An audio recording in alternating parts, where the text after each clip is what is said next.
उद्या दिनांक 20 नोव्हेंबर रोजी विधानसभा निवडणुकीचं मतदान होत आहे। त्यासाठी रत्नागिरी जिल्हा पोलीस दलाने बंदोबस्ताची पूर्ण आखणी केली आहे।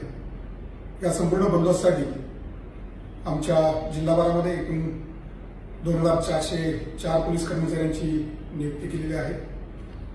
त्यांच्या मदतीला 1600 होमगार्ड जे काही बाहेरील जिल्ह्यातून सुद्धा आलेले आहेत, 6 कंपन्या ज्याच्यामध्ये 4 केंद्रीय राखीव पोलीस दलाचे तुकडे आहेत आणि 2 राज्य राखीव पोलीस दलाचे तुकडे आहेत। या सर्व बंदोबस्ताची निगराणी करण्यासाठी एकूण 123 पोलीस अधिकारी सुद्धा कार्यरत असणार आहेत।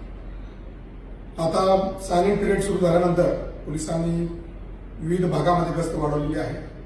त्या गस्तीसाठी एकूण 78 सेक्टर आम्ही तयार केलेले आहेत आणि 78 सेक्टर मोबाईलवरती पोलीस अधिकारी आणि त्यासोबत कर्मचारी संपूर्ण जिल्हाभर गस्त करणार आहेत, जेणेकरून कुठेही आचारसंहिते भंग होणार नाही याची खबरदारी घेतली जाईल। या बंदोबस्तामध्ये एकूण जवळपास 21 SST म्हणजे स्ट्रॅटेजिक सर्व्हेलन्स टीम्स कार्यरत आहेत आणि याच्यामध्ये 6 आंतरजिल्हा जी आपली चेकपोस्ट आहे त्या ठिकाणी सुद्धा पोलिसांचं कसून वाहनाची तपासणी चालू आहे। या बंदोबस्तामध्ये एक सायबरची जी आमची टीम आहे ती सातत्यानं सोशल मीडियावर होणाऱ्या ज्या काही घटना आहेत त्याच्यावरती नजर ठेवून आहे।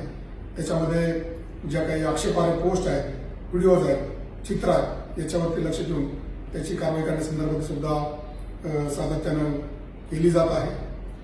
आमच्याकडे एक CCTV व्हॅन आहे, ती सुद्धा जिल्ह्याभरामध्ये सातत्यानं वेगवेगळ्या भागामध्ये संवेदनशील भागामध्ये जाऊन चित्रीकरण करणार आहे आणि त्याचं रेकॉर्ड आमच्याकडे ठेवलं जाणार आहे।